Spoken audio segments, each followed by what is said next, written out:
2 dəfə məni şəhərləyiblər. 2 dəfə həbs olunmuşam, 2 dəfə eyni maddələrlə həbs olunmuşam, 2 dəfə 9 il həbs cəzasına məhkum olunmuşam. Bu çox ağır cəzadır. Və sizə bir qəribə bir şey deyim, bu heç kim bunu arzulamıram, amma elə bir zaman gəlir ki, insan hansı hissi keçirdiyini qarışdırır. Yəni azadlıq hissi mi deyim, ağır bir xəstəlik var. Sevinç mi deyim, sevinmək mi deyim, insanın içində dəhşətli bir narahatlıq var, bir buruqluq var. Yəni bu insandır. İnsandır. İndi ən əsas məsələ odur ki, müəyyən layihələri, müəyyən planları həyata keçirmək üçün yenidən sağlam olmaq, yenidən sağlamlığa qovuşmaq və eynən bu gözəl və bu nəcib millətin uğrunda savaşa davam etmək lazım. Xeyli ağır və stresli günlər yaşadıq. Mən elə stresli və ağır günlərdən çəkilən, qorxan adam deyiləm, amma təbii ki, bunu uzun zamandır belə sağ tərəfimdə həmişə belə bir narahatlığın olduğunu hiss eləyirdim. Mən bunu dəfələrlə həkimlərə deyirdim. Çox təəssüf ki, bizim həbsxana sistemində səhiyyə və sağlıq məsələləri indi müəyyən islahatlar geçsə də son dərəcə çətin olaraq qalır.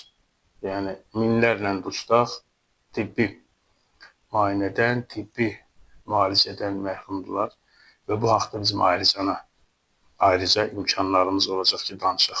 Amma bunu hiss eləyirdim, xeyli vaxt hiss eləyirdim. Bu ilin fevral ayında səhətimdə kəskinləşmə oldu. Sonra biz israrla tələb elədik ki, 6 saylı cəza çəkmə müəssisəsinə UZI aparatı gəlsin.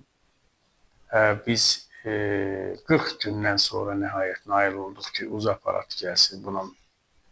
Və təbii ki, mart ayının 4-də UZI-dən keçdim. Mart ayının 6-sında məni dərhal müalicə müəssisəsinə köçürdülər ki, səhhətində ciddi problemlər ola bilər.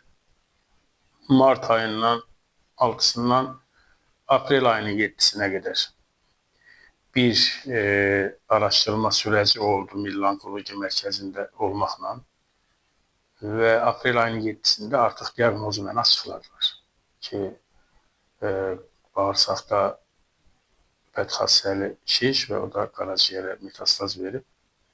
Ayın 7-sindən də 12-sinə qədər mən düşündüm, bunu açıqlayayım mı, cəmiyyətə deyim mi, evlə məsləhətləşimmi? Ayın 12-sində də müzakirə elədik ailəmizlə və belə qərara gəldik ki, biz bunu millətə və cəmiyyətə elan eləyək.